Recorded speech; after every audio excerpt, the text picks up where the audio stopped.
ಮಕ್ಕಳೇ ನಮಸ್ತೆ ಮಕ್ಕಳೇ ನೀವು ಇಂದಿನ ಒಂದು ತರಗತಿಯಲ್ಲಿ ವಿದೇಶಾಂಗ ನೀತಿಯ ಬಗ್ಗೆ ಕಲ್ತಿದ್ರಿ. ಅದು ಭಾಗ 1. ಮಕ್ಕಳೇ ಈಗ ಮಾಡ್ತಿರುವಂಥದ್ದು ಭಾಗ 2. ಮಕ್ಕಳೇ ವಿದೇಶಾಂಗ ನೀತಿ. ಇಂದಿನ ತರಗತಿಯಲ್ಲಿ ನೀವು ವಿದೇಶಾಂಗ ನೀತಿ ಹಂಗಂದ್ರೆ ಏನು ಅಂತ ಕಲ್ತಿದ್ರಿ ಮಕ್ಕಳೇ. ಒಂದು ದೇಶಕ್ಕೆ ಬೇರೆ ದೇಶಗಳ ಒಂದು ಸಹಾಯ ಅಗತ್ಯ. ಯಾವುದೇ ಪ್ರಬಲ ದೇಶವಾಗಲಿ ದುರ್ಬಲ ದೇಶವಾಗಲಿ ತನಗೆ ಯಾವುದರ ಸಹಾಯ ಇಲ್ಲದೆ ತಾನು ಬದುಕ್ತೀನಿ ಅಂತ ಹೇಳೋದಕ್ಕೆ ಸಾಧ್ಯ ಇಲ್ಲ ಮಕ್ಕಳೇ. ಹಾಗಾಗಿ ವಿದೇಶಾಂಗ ನೀತಿಯ ಮಹತ್ವವನ್ನು ನೀವು ಅರ್ತಿದ್ರಿ ಇಂದಿನ ಒಂದು ವಿಡಿಯೋದಲ್ಲಿ. ಇಲ್ಲಿ ವಿದೇಶಾಂಗ ನೀತಿಯಲ್ಲಿ ಭಾರತದ ವಿದೇಶಾಂಗ ನೀತಿಯ ಮೂಲಭೂತ ಅಂಶಗಳ ಬಗ್ಗೆ ನೀವು ಇಲ್ಲಿ ಕಲಿತೀರಾ.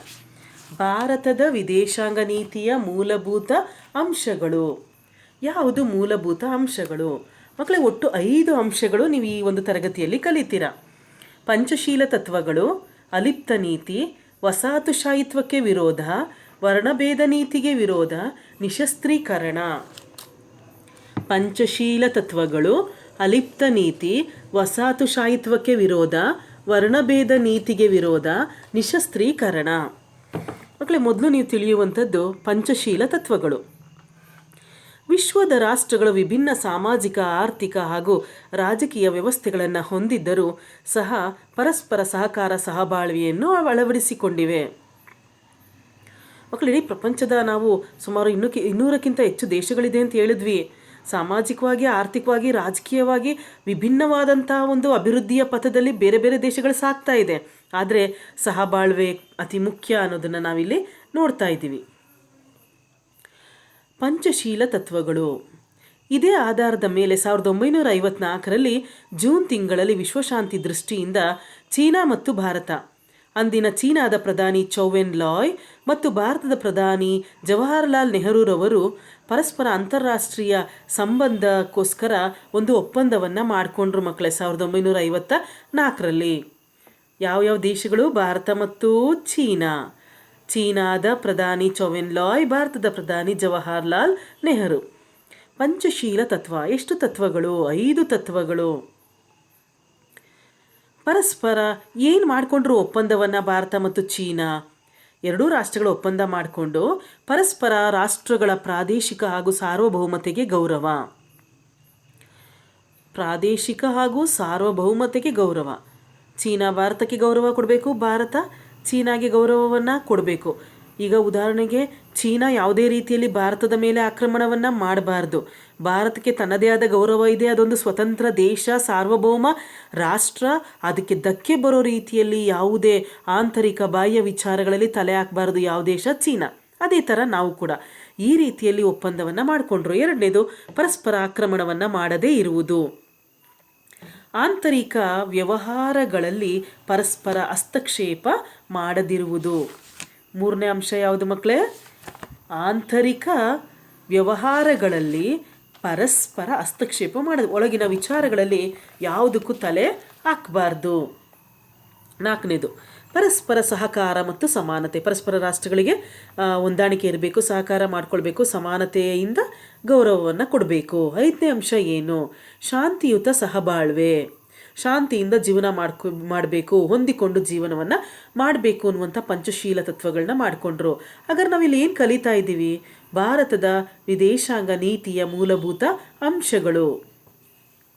ಮಕ್ಕಳು 2ನೇದು ಬನ್ನಿ, ಅಲಿಪ್ತ ನೀತಿ. ದ್ವಿತೀಯ ಮಹಾಯುದ್ಧದ ಬಳಿಕ ವಿಶ್ವವು 2 ಶಕ್ತಿ ಬಣಗಳಾಗಿ ವಿಭಾಗವಾಗಿತ್ತು. ಅಮೆರಿಕ ಸಂಯುಕ್ತ ಸಂಸ್ಥಾನ ನೇತೃತ್ವದ ಪ್ರಜಾಪ್ರಭುತ್ವ ರಾಷ್ಟ್ರಗಳು ಹಾಗೂ ಸೋವಿಯತ್ ರಷ್ಯಾ ಹಿರಿತನದ ಕಮ್ಯುನಿಸ್ಟ್ ರಾಜ್ಯಗಳು ಎಂಬುದಾಗಿ ಜಗತ್ತಿನ ಧ್ರುವೀಕರಣ ಕಂಡುಬಂದಿತ್ತು. ಮಕ್ಕಳೇ, ನಿಮಗೆ ಗೊತ್ತಿರ್ಬೋದು, ಇದೇ ಒಂದು 10ನೇ ತರಗತಿಯಲ್ಲಿ ನೀವು ಮುಂದೆ ಕಲಿತೀರ. 2ನೇ ಮಹಾಯುದ್ಧ 1939ರಿಂದ 1945 ತನಕ 2ನೇ ಮಹಾಯುದ್ಧ ನಡೀತು. ಆಮೇಲೆ ಇಡೀ ಪ್ರಪಂಚದಲ್ಲಿ ಒಂದು ಶೀತಲ ಸಮರ ನಡೀತು. ಏನಪ್ಪ 3ನೇ ಮಹಾಯುದ್ಧ ನಡೆದೋಯ್ತೇನೋ ಅನ್ನುವಂಥ ಒಂದು ಭಯವನ್ನು ಹುಟ್ಟಿಸಿದಂಥ ಒಂದು ದ್ವೇಷ ಯಾವ ದೇಶಗಳ ನಡುವೆ? ಅಮೇರಿಕ ಮತ್ತು ಸೋವಿಯತ್ ರಷ್ಯಾ ಇವುಗಳ ನಡುವೆ ಒಂದು ವೈಷಮ್ಯ. ಕೊನೆಗೆ ಅಮೇರಿಕ, ಸೋವಿಯತ್ ರಷ್ಯಾ ಹೆಚ್ಚು ಶಸ್ತ್ರಾಸ್ತ್ರಗಳನ್ನು ಸಂಗ್ರಹಣೆ ಮಾಡಿಟ್ಕೋತು. ಯಾವಾಗ ಅಮೇರಿಕ ಸಂಯುಕ್ತ ಸಂಸ್ಥಾನ ತನ್ನ ಮೇಲೆ ದಾಳಿ ಮಾಡುತ್ತೋ ಅನ್ನೋ ಭಯ ಸೋವಿಯತ್ ರಷ್ಯಾಕ್ಕೆ, ಸೋವಿಯತ್ ರಷ್ಯಾ ತನ್ನ ಮೇಲೆ ಯಾವಾಗ ದಾಳಿ ಮಾಡುತ್ತೋ ಅನ್ನೋ ಭಯ ಅಮೇರಿಕ ಸಂಯುಕ್ತ ಸಂಸ್ಥಾನ. ಈ ರೀತಿಯಲ್ಲಿ ಈ ಎರಡೂ ದೇಶಗಳ ನಡುವೆ ಬರೀ ಈ ಎರಡು ದೇಶಗಳು ಮಾತ್ರವಲ್ಲ, ಇಡೀ ಪ್ರಪಂಚದ ಅನೇಕ ರಾಷ್ಟ್ರಗಳನ್ನು ತಮ್ಮ ಒಂದು ಕಂಟ್ರೋಲಲ್ಲಿ ತಗೊಂಡಿತ್ತು ಈ ಎರಡು ರಾಷ್ಟ್ರಗಳು. ಹೀಗೆ ಪರಸ್ಪರ ದ್ವೇಷ, ಅಸೂಯೆ, ಮತ್ಸರ ಇತ್ತು. ಇದನ್ನೇ ನಾವು ಶೀತಲ ಸಮರ ಅಂತ ಕರಿತೀವಿ. ಎರಡು ಬಣಗಳಾಗಿ ಇಡೀ ಪ್ರಪಂಚ ಓಡಿತು. ಅದನ್ನೇ ನಾವು ಜಗತ್ತಿನ ಧ್ರುವೀಕರಣ ಅಂತ ಕರಿತೀವಿ. ಈಗ ನಾವು ಕಲಿತಾ ಇರೋದು ಎರಡನೇ ಅಂಶ ಅಲಿಪ್ತ ನೀತಿ ಮಕ್ಕಳೇ. ಆ ದಿನಗಳಲ್ಲಿ ಭಾರತವು ಈ ಎರಡರಲ್ಲಿ ಯಾವ ಶಕ್ತಿ ಬಣಕ್ಕೂ ಸೇರದೆ ಅಲಿಪ್ತ ನೀತಿ ಅನುಸರಿಸಿ ತಟಸ್ಥವಾಯಿತು. ಇಡೀ ಪ್ರಪಂಚದ ರಾಷ್ಟ್ರಗಳು ತಮಗೆ ಬೇಕಾದ ರಾಷ್ಟ್ರಗಳು ಅಮೇರಿಕ ಸಂಯುಕ್ತ ಸಂಸ್ಥಾನಕ್ಕೆ ಸೇರ್ಕೋತು, ಕೆಲವು ರಾಷ್ಟ್ರಗಳು ಸೋವಿಯತ್ ರಷ್ಯಾಕ್ಕೆ ಸೇರ್ಕೋತು. ಆದರೆ ನಮ್ಮ ಭಾರತ ಇಡೀ ಪ್ರಪಂಚದಲ್ಲಿಯೇ, ನಿಮಗೆ ಗೊತ್ತಿರ್ಬೋದು ಮಕ್ಕಳೇ, ಮೊದಲ ಮಹಾಯುದ್ಧದಲ್ಲಿ ಸುಮಾರು 80 ಲಕ್ಷ ಜನ ಸತ್ತರೆ ಹೆಚ್ಚು ಕಡಿಮೆ.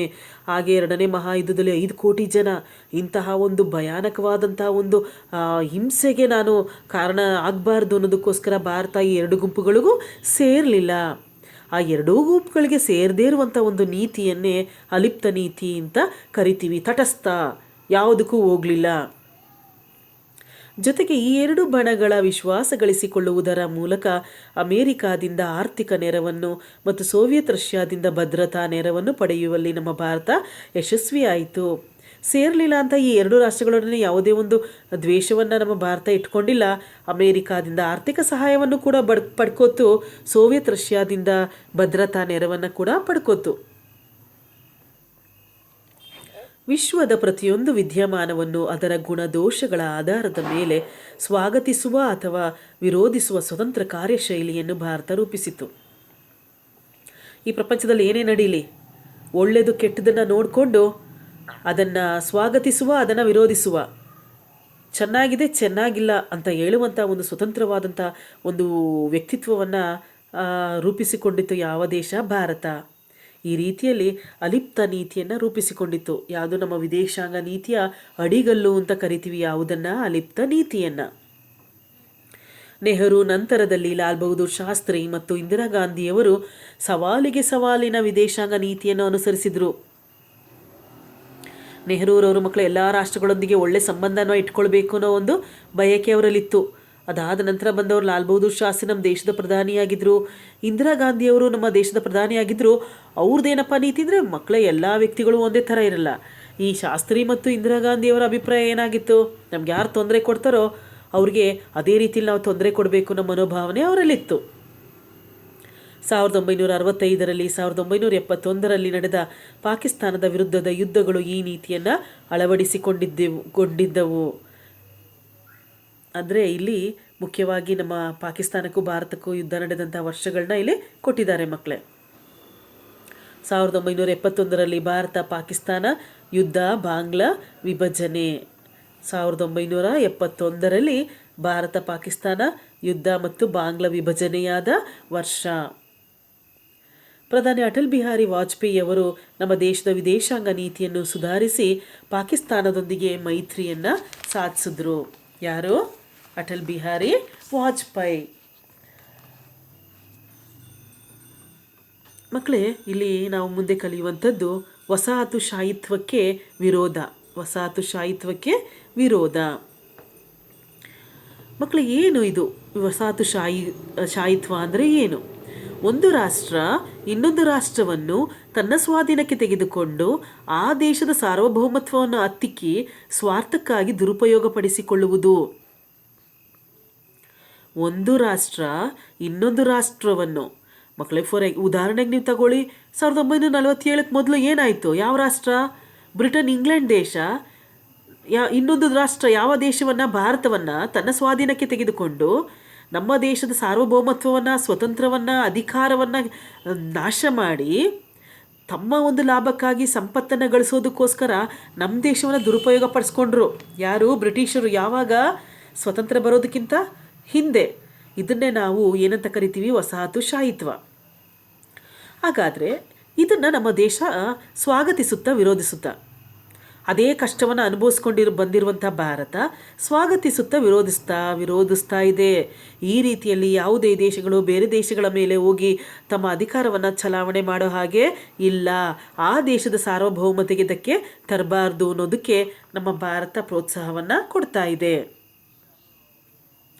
ವಸಾಹತುಶಾಹಿತ್ವವನ್ನು ವಿರೋಧಿಸಿ ಸ್ವತಂತ್ರ ಗಳಿಸಿಕೊಂಡ ಭಾರತ ಸ್ವಾಭಾವಿಕವಾಗಿ ಅದನ್ನು ವಿರೋಧಿಸಿ ಪ್ರಪಂಚದ ಯಾವುದೇ ಮೂಲೆಯಲ್ಲಿ ವಸಾಹತುಶಾಹಿತ್ವ ಇರಕೂಡದು ಎಂದು ದೆಹಲಿ ಮತ್ತು ಬಾಂಡುಂಗ್ನಲ್ಲಿ ನಡೆದಂತಹ ಏಷ್ಯಾ ರಾಷ್ಟ್ರಗಳ ಒಕ್ಕೂಟಗಳಲ್ಲಿ ಅದು ತನ್ನ ಒಂದು ಸಹಮತವನ್ನು ಸೂಚಿಸಿತು. ಮಕ್ಕಳೇ, ನಾವು ನಾಲ್ಕನೇದಾಗಿ ಕಲಿಯುವಂಥದ್ದು ವರ್ಣಭೇದ ನೀತಿಗೆ ವಿರೋಧ. ವರ್ಣಭೇದ ನೀತಿಗೆ ವಿರೋಧ. ಒಂದು ಜನಾಂಗದ ಅಥವಾ ವರ್ಣದ ಜನಸಮುದಾಯ ಇನ್ನೊಂದು ಜನಾಂಗ ಅಥವಾ ವರ್ಣದ ಜನಸಮುದಾಯವನ್ನು ತಮಗಿಂತ ಕೀಳು ಎಂದು ಭಾವಿಸಿ ಅವರನ್ನು ಕಡೆಗಣಿಸುವ ಅಥವಾ ವಿರೋಧಿಸುವ ನೀತಿಗೆ ವರ್ಣಭೇದ ನೀತಿ ಎಂದು ಕರೆಯಲಾಗುವುದು.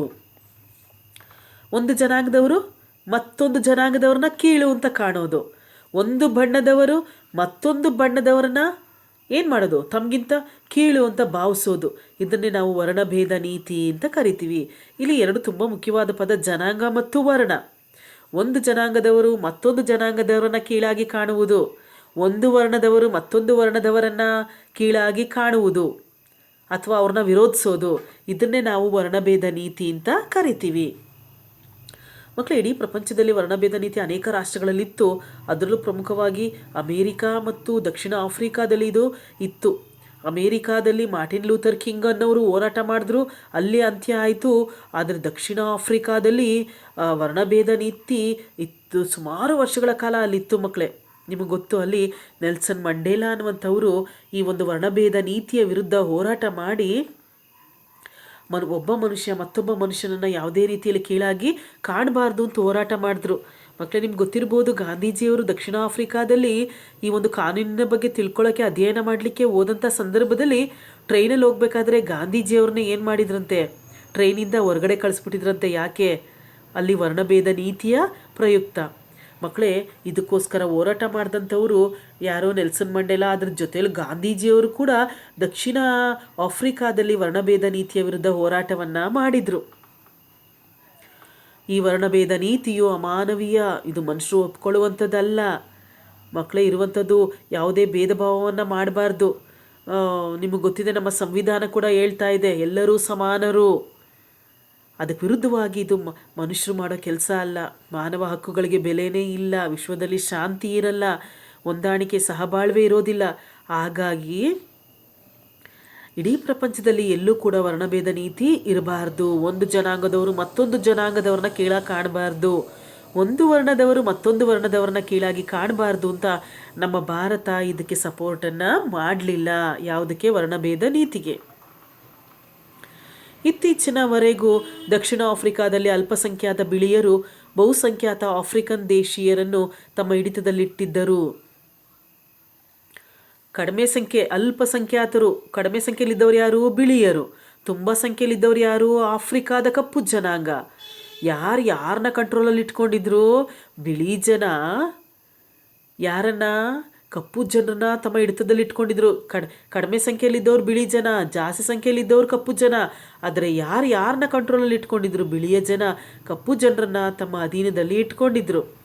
ಈ ವರ್ಣಭೇದ ನೀತಿಯನ್ನು ವಿರೋಧಿಸಿ ಆಫ್ರಿಕಾದ ಗಾಂಧಿ ಎಂದು ಕರೆಯುವಂತಹ ನೆಲ್ಸನ್ ಮಂಡೇಲಾ ಅವರು ನಿರಂತರ ಈ ಒಂದು ಜೈಲು ವಾಸವನ್ನು ಅನುಭವಿಸಿ ಹೋರಾಟವನ್ನು ಮಾಡಿ, ಮಕ್ಕಳೇ, ನೀವು ಮಧ್ಯದಲ್ಲಿ ಚಿತ್ರದಲ್ಲಿ ನೋಡ್ತಾ ಇದ್ದೀರಾ, ಸುಮಾರು 27 ವರ್ಷಗಳ ಕಾಲ ಸೆರೆಮನೆ ವಾಸವನ್ನು ಅನುಭವಿಸಿ ದಕ್ಷಿಣ ಆಫ್ರಿಕಾಗೆ ಒಂದು ಬಿಡುಗಡೆ, ಈ ಒಂದು ಕಪ್ಪು ಜನರಿಗೆ ಬಿಡುಗಡೆಯನ್ನು ತಂದುಕೊಟ್ಟಂತಹ ನಾಯಕ ಅಂತ ನಾವು ಹೇಳ್ಬೋದು.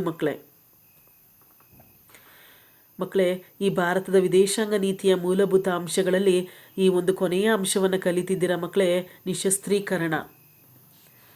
ಯಾವುದು ಕಲಿತಾ ಇರೋದು ಮಕ್ಕಳೇ? ನಿಶಸ್ತ್ರೀಕರಣ. ಏನು ನಿಶಸ್ತ್ರೀಕರಣ ಅಂದರೆ? ಕೆಲವು ನಿರ್ದಿಷ್ಟ ಬಗೆಯ ಶಸ್ತ್ರಾಸ್ತ್ರಗಳನ್ನು ಹಂತ ಹಂತವಾಗಿ ಇಲ್ಲವಾಗಿಸುವುದು. ಕೆಲವು ನಿರ್ದಿಷ್ಟ ಬಗೆಯ ಶಸ್ತ್ರಾಸ್ತ್ರಗಳನ್ನು ಹಂತ ಹಂತವಾಗಿ ಇಲ್ಲವಾಗಿಸುವುದು. ಮಕ್ಕಳಲ್ಲಿ ನೋಡ್ತಾ ಇದ್ದೀರಪ್ಪ, ಶಸ್ತ್ರಾಸ್ತ್ರಗಳು ಅಂದರೆ ಏನು ಕಾಣಿಸ್ತಾ ಇದೆಯಲ್ವ? ಅಣುಬಾಂಬ್ಗಳು, ನಾನಾ ರೀತಿಯ ಬಂದೂಕುಗಳು ಅಲ್ವಾ? ಇದನ್ನೇ ನಾವು ಏನಂತೀವಿ? ಶಸ್ತ್ರಾಸ್ತ್ರಗಳು.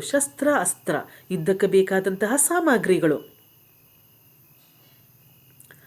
ಕೆಲವು ನಿರ್ದಿಷ್ಟ ಬಗೆಯ ಶಸ್ತ್ರಾಸ್ತ್ರಗಳನ್ನು, ಯುದ್ಧಕ್ಕೆ ಬೇಕಾಗಿರುವಂಥ ಸಾಮಗ್ರಿಗಳನ್ನು ಹಂತ ಹಂತವಾಗಿ ಇಲ್ಲದಂತೆ ಮಾಡುವುದು. ಯಾಕೆ ಇಲ್ಲದಂತೆ ಮಾಡಬೇಕು? ನಿಶಸ್ತ್ರೀಕರಣ. ಶಸ್ತ್ರಾಸ್ತ್ರಗಳನ್ನ ಬಳಸಬೇಕಾ ಬೇಡವಾ, ನಮ್ಮ ಭಾರತದ ಒಂದು ನೀತಿ ಏನು ಅನ್ನೋದ್ರ ಬಗ್ಗೆ ನಾವಿಲ್ಲಿ ಪಾಠದಲ್ಲಿ ಕಲಿತೀವಿ ಮಕ್ಕಳೇ. ನಮ್ಮ ಭಾರತ ಶಸ್ತ್ರಾಸ್ತ್ರಗಳು ಬೇಕು ಅಂತಿದೆಯೋ ಬೇಡ ಅಂತಿದೆಯೋ? ಏನು ಹೇಳ್ತಾ ಇದೆ ಭಾರತ ಈ ನಿಶಸ್ತ್ರೀಕರಣದ ಬಗ್ಗೆ ಅಂದರೆ, ನಮ್ಮ ಬೇರೆ ರಾಷ್ಟ್ರಗಳು ನಮ್ಮ ದೇಶದ ಮೇಲೆ ಆಕ್ರಮಣ ಮಾಡಿದಾಗ ನಮ್ಮನ್ನು ನಾವು ರಕ್ಷಣೆ ಮಾಡ್ಕೊಳ್ಳೋದಕ್ಕೋಸ್ಕರ, ನಮ್ಮ ದೇಶವನ್ನು ರಕ್ಷಣೆ ಮಾಡ್ಕೊಳ್ಳೋದಕ್ಕೋಸ್ಕರ ಸ್ವಲ್ಪ ಬೇಕು ಯಾವುದು ಶಸ್ತ್ರಾಸ್ತ್ರಗಳು. ಇನ್ನೊಂದು ಅಭಿಪ್ರಾಯ ಇದೆ, ಅನವಶ್ಯಕವಾಗಿ ಅತಿ ಹೆಚ್ಚು ಹೆಚ್ಚು ಶಸ್ತ್ರಾಸ್ತ್ರಗಳನ್ನ ಸಂಗ್ರಹ ಮಾಡಬಾರ್ದು ಅನ್ನೋದು ಭಾರತದ ನೀತಿ.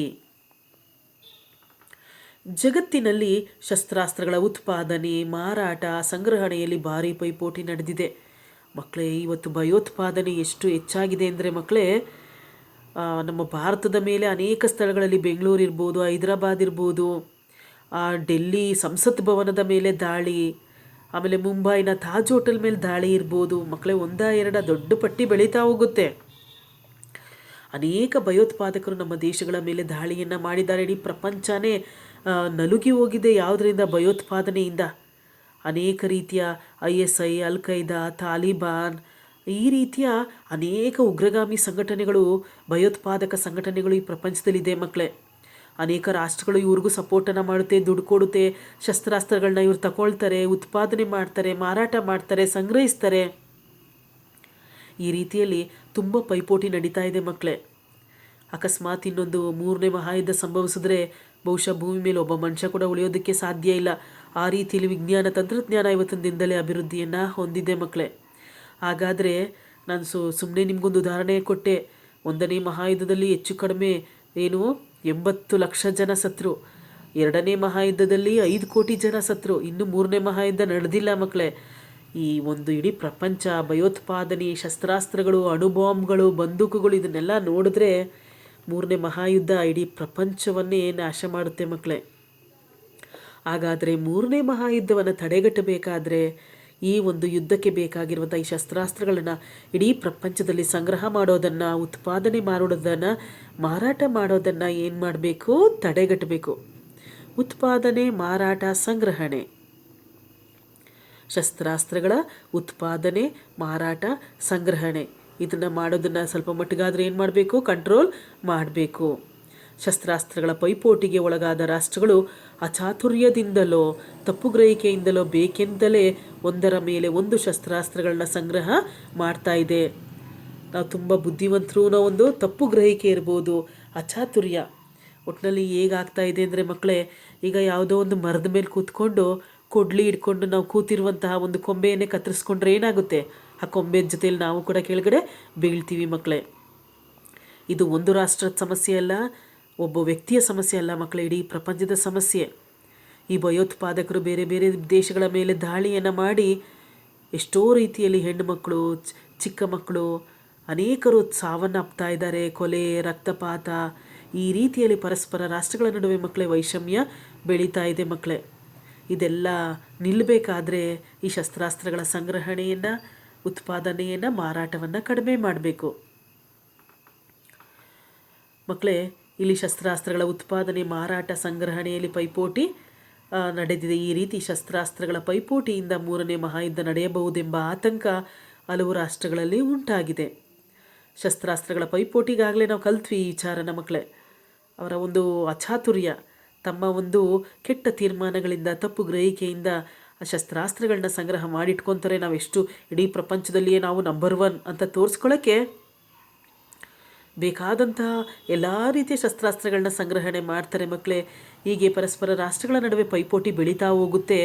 ಆಗ ಇನ್ನೂ ಹೆಚ್ಚು ಶಸ್ತ್ರಾಸ್ತ್ರಗಳು ಸಂಗ್ರಹ ಆಗ್ತಾ ಹೋದಂತೆ ದೇಶಗಳು ಯಾಕೆ ನಾವು ಆ ರಾಷ್ಟ್ರಕ್ಕೆ ಭಯ ಪಡಬೇಕು, ನಮ್ಮ ಹತ್ರ ಇಷ್ಟೊಂದು ಯುದ್ಧಕ್ಕೆ ಬೇಕಾದ ಎಲ್ಲ ಸಾಮಗ್ರಿಗಳಿದೆಯಲ್ಲ ಅಂತ ಯುದ್ಧಕ್ಕೆ ಹೆಚ್ಚು ಒಂದು ಪ್ರಾಮುಖ್ಯತೆಯನ್ನು ಕೊಡ್ತವೆ. ಯುದ್ಧ ಆದಾಗ ಮನುಷ್ಯ ಬದುಕೋದಕ್ಕೆ ಸಾಧ್ಯ ಇಲ್ಲ ಮಕ್ಕಳೇ. ಆದುದರಿಂದ ಭಾರತ ಶಾಂತಿಪ್ರಿಯ ರಾಷ್ಟ್ರವಾಗಿದ್ದು ಗುಣಾತ್ಮಕ ಹಾಗೂ ಗಾತ್ರದ ಪರಿಮಿತಿಯಲ್ಲಿನ ನಿಶಸ್ತ್ರೀಕರಣವನ್ನು ಪ್ರತಿಪಾದಿಸುತ್ತದೆ. ಮಕ್ಕಳೇ, ಇಡೀ ಪ್ರಪಂಚದಲ್ಲಿಯೇ ನಮ್ಮ ಭಾರತ ಒಂದು ವಿಶೇಷವಾದ ಸ್ಥಾನವನ್ನು ಪಡ್ಕೊಂಡಿದೆ. ಇಡೀ ಪ್ರಪಂಚಕ್ಕೆ ತನ್ನದೇ ಆದಂಥ ಕೊಡುಗೆಯನ್ನು ಕೊಟ್ಟಿದೆ. ಯಾವ ದೇಶ? ಭಾರತ. ಶಾಂತಿಪ್ರಿಯ ರಾಷ್ಟ್ರ ಅಂತ ನಮ್ಮ ದೇಶವನ್ನು ಕರೀತಾರೆ. ಇಡೀ ಪ್ರಪಂಚಕ್ಕೆ ಹಿಂದುತ್ವ ಅಂದರೆ ಏನು ಅಂತ ತೋರಿಸ್ಕೊಟ್ರು ಯಾರು? ವಿವೇಕಾನಂದರು. ಅಂದರೆ ಅನೇಕ ರೀತಿಯಲ್ಲಿ ತನ್ನದೇ ಆದ ಕೊಡುಗೆಯನ್ನು ಕೊಟ್ಟಿದೆ, ಒಳ್ಳೆ ಮೌಲ್ಯಗಳನ್ನು ಒಳಗೊಂಡಿದೆ, ಒಂದು ಕುಟುಂಬ ವ್ಯವಸ್ಥೆಯನ್ನು ಒಳಗೊಂಡಿದೆ ಯಾವ ದೇಶ? ಭಾರತ. ಭಾರತ ಈ ನಿಶಸ್ತ್ರೀಕರಣದ ಬಗ್ಗೆ, ಶಸ್ತ್ರಗಳನ್ನ ಬಳಸಬೇಕು ಅನ್ನುತ್ತೋ ಬೇಡ ಅನ್ನುತ್ತೋ, ಗುಣಾತ್ಮಕ, ತನಗೆಷ್ಟು ಬೇಕೋ ರಕ್ಷಣೆಗೆ ಅಷ್ಟು ಮಾತ್ರ, ಗಾತ್ರದ ಪರಿಮಿತಿ ಇಷ್ಟೇ ಬೇಕು, ಎಷ್ಟು ಬೇಕೋ ಅಷ್ಟನ್ನು ಮಾತ್ರ ಇಟ್ಕೊಳ್ಬೇಕು, ಅತಿಯಾಗಿ ಶಸ್ತ್ರಾಸ್ತ್ರಗಳ ಉತ್ಪಾದನೆ, ಮಾರಾಟ, ಸಂಗ್ರಹಣೆಯನ್ನು ಮಾಡಬಾರ್ದು ಅಂತ ಹೇಳುತ್ತೆ ಯಾವ ದೇಶ? ಭಾರತ. ಶಾಂತಿ ಸೌಹಾರ್ದತೆಗೆ ಒತ್ತು ನೀಡಿದ ಭಾರತದ ಪ್ರಧಾನಿ ನೆಹರೂರವರ ಕಾಲದಲ್ಲಿ ಸಹಜವಾಗಿಯೇ ಈ ಒಂದು ಬೇರೆ ರಾಷ್ಟ್ರಗಳೊಡನೆ ಉತ್ತಮ ಸಂಬಂಧಕ್ಕೆ ಅವರು ಪ್ರೋತ್ಸಾಹವನ್ನು ಕೊಟ್ಟಿದ್ದರು. ಭಾರತ ಸಂವಿಧಾನವು ತನ್ನ 51ನೇ ವಿಧಿ ಸಂವಿಧಾನದಲ್ಲಿ ಬರೆದಿದ್ದಾರೆ. 51ನೇ ವಿಧಿಯಲ್ಲಿ ಏನಂತ?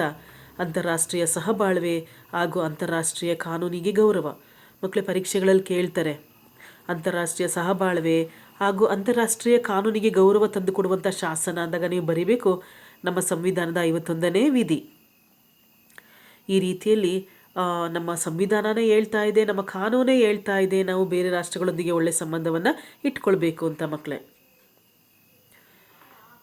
ನಮ್ಮ ದೇಶದ ವಿದೇಶಾಂಗ ನೀತಿಯನ್ನು ರೂಪಿಸುವಾಗ ರಾಷ್ಟ್ರೀಯ ಹಿತಾಸಕ್ತಿ ಹಾಗೂ ಸಾರ್ವಜನಿಕ ಅಭಿಪ್ರಾಯವನ್ನು ಗಣನೆಗೆ ತೆಗೆದುಕೊಳ್ಳಬೇಕಾಗುತ್ತದೆ. ನಾವು ಏನೇ ತೀರ್ಮಾನ ತಗೊಳ್ಬೇಕಾದ್ರೂ ಏನು ಮಾಡಬೇಕು? ನಮ್ಮ ರಾಷ್ಟ್ರದ ಹಿತಾಸಕ್ತಿ, ನಮ್ಮ ದೇಶದ ಒಳ್ಳೆಯದಕ್ಕಾಗಿ ಏನು ಮಾಡಬೇಕು? ನಮ್ಮ ದೇಶದಲ್ಲಿರುವ ಜನರ ಅಭಿಪ್ರಾಯವನ್ನು ಗಣನೆಗೆ ಲೆಕ್ಕಕ್ಕೆ ತಗೊಳ್ಬೇಕು. ಅದು ಮಾತ್ರವಲ್ಲ, ನಮ್ಮನ್ನೆಲ್ಲ ಪ್ರತಿನಿಧಿಸುವಂಥ ಈ ಒಂದು ವಿಧಾನಸಭೆ, ವಿಧಾನ ಪರಿಷತ್ತು, ಲೋಕಸಭೆ, ರಾಜ್ಯಸಭೆ ಈ ಎಲ್ಲರೂ ಕೂಡ ಸೇರಿಕೊಂಡು ನಮ್ಮ ಜನಪ್ರತಿನಿಧಿಗಳಾಗಿ ಅವರು ತೀರ್ಮಾನಗಳನ್ನು ತಗೊಳ್ತಾರೆ ಮಕ್ಕಳೇ. ವಿದೇಶಾಂಗ ನೀತಿ ವಿಶ್ವಸಂಸ್ಥೆಯನ್ನು ಬಲಪಡಿಸುವ ರೀತಿಯಲ್ಲಿ ರೂಪಿಸಲಾಗಿದೆ. ನಮ್ಮ ಭಾರತದ ಒಂದು ವಿದೇಶಾಂಗ ನೀತಿ ಯಾವುದಕ್ಕೆ ಅನುಕೂಲವಾಗಿದೆ? ವಿಶ್ವಸಂಸ್ಥೆಯ ಉದ್ದೇಶಗಳಿಗೆ. ವಿಶ್ವಸಂಸ್ಥೆಗೆ ತುಂಬ ಸಪೋರ್ಟ್ ಆಗಿದೆ ಯಾವುದು? ಭಾರತ.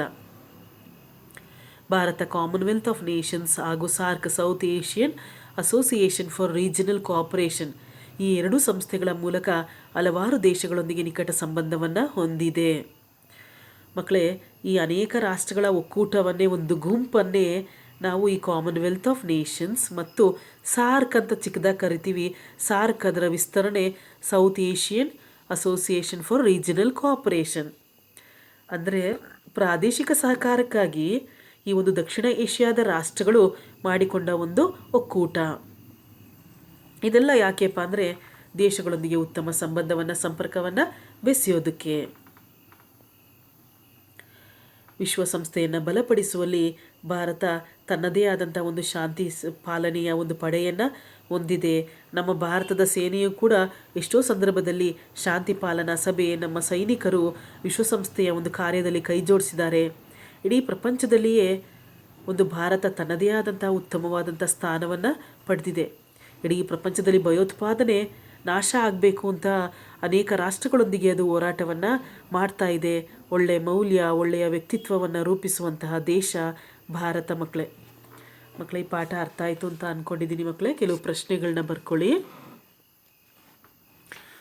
ಮೊದಲನೇ ಪ್ರಶ್ನೆ, ವಿದೇಶಾಂಗ ನೀತಿಯು ರಾಷ್ಟ್ರದ ಅಭಿವೃದ್ಧಿಗೆ ಸಹಕಾರಿ ಹೇಗೆ? ವಿದೇಶಾಂಗ ನೀತಿಯು ರಾಷ್ಟ್ರದ ಅಭಿವೃದ್ಧಿಗೆ ಸಹಕಾರಿ ಹೇಗೆ? ಎರಡನೇ ಪ್ರಶ್ನೆ, ವಸಾಹತುಶಾಹಿತ್ವವನ್ನು ಭಾರತವು ವಿರೋಧಿಸಲು ಕಾರಣಗಳೇನು? ವಸಾಹತುಶಾಹಿತ್ವವನ್ನು ಭಾರತವು ವಿರೋಧಿಸಲು ಕಾರಣಗಳೇನು? ಮಕ್ಕಳೇ, ನಿಮಗೇನಾದರೂ ಅರ್ಥ ಆಗಲಿಲ್ವಾ? ನೀವು ನಮ್ಮನ್ನು ಸಂಪರ್ಕಿಸ್ಬೋದು ಮಕ್ಕಳೇ. ಧನ್ಯವಾದಗಳು.